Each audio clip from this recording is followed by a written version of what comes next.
श्रीराम समर्थ श्रीराम. भाग 120. दयानंद स्वामींना सिद्धींची आणि चमत्कारांची चर्चा आवडायची नाही. लोक चमत्कारांबद्दल प्रश्न विचारायला लागले तर स्वामी नुसतेच हसून किंवा विषय बदलून उत्तर द्यायचं टाळायचे. मग प्रश्न तिथेच थांबायचे. पण एक दिवस श्रीधर पंत ऐकेनात. निर्धाराने प्रश्न विचारतच राहिले. तेव्हा अखेरीस दयानंद स्वामी बोलायला लागले. म्हणाले, संतांच्या हातून चमत्कार घडतात यात शंकाच नाही. ज्ञानदेवांनी रड्यामुखी वेद बोलवले, भिंत चालवली, मृत झालेला सच्चिदानंद बाबांना उठवलं. हे चमत्कार मोठेच आहेत, खरं आहे ते.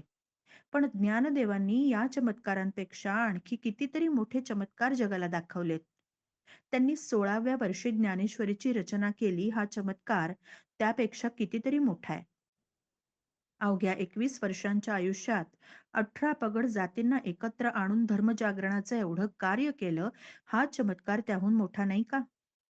संजीवन समाधी घेतल्यावर शेकडो वर्ष धर्मजागरणाचं, लोकोद्धाराचं कार्य ते तसंच पुढं चालवत आहेत.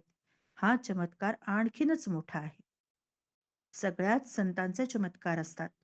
कुणी देऊळ फिरवलं, कुणी आकाशात उडाले, कुणी कुबडी जमिनीत खोवताच पाण्याचा झरा व्हायला लागला, कुणी पाण्यावरून चालत गेले, घागरीतल्या पाण्याचं तूप झालं, कोणी दंड भूमीत रोवताच त्याला पालवी फुटून अजान वृक्ष बहरला.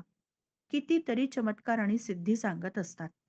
पण या सिद्धी चमत्कारांबद्दलचं संत महात्म्यांचं गुणगान करीत राहिलात तर तुमच्या हाती काय लागणार? या चमत्कारांपेक्षा मोठे चमत्कार संत जगाला दाखवतायत ते पहा ना. त्यासाठी त्या संतांचं गुणगान करा. संत देहात असलेले दिसत असले तरी ते देहाबाहेर असतात. देहाचा काही संबंध नाही. स्वतःला देहापेक्षा वेगळं करून घेतलेलं आहे त्यांनी. हा केवढा मोठा चमत्कार आहे. अत्यंत प्रतिकूल परिस्थितीत हाल अपेष्टा सहन करून दुर्जनांचा छळ सोसूनही संत साऱ्या समाजावर करुणेचाच वर्षाव करतात. हा किती मोठा चमत्कार आहे. आम्हाला जमेल हे?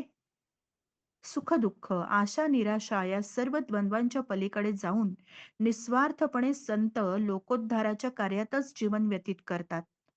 एवढंच नव्हे तर देह ठेवल्यावरही सूक्ष्म रूपात राहतात आणि लोकोद्धाराचं कार्य शेकडो वर्ष पुढे चालवतात. हा चमत्कार केवढा मोठा आहे. यापेक्षा चमत्कार मोठा जगात कुठे असेल का?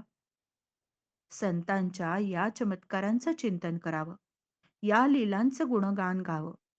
म्हणजे मनातले विकार क्षीण व्हायला मदत होते आणि मनाचं उन्नयन होतं. दयानंद स्वामींच्या मुखावर प्रचंड तेज प्रगटलं होतं. त्यांच्या देहाभोवती प्रकाश वलय दिसायला लागलं होतं आणि श्रीधर पंत भारावून जाऊन एकटक बघत राहिले होते. श्रीराम समर्थ श्रीराम.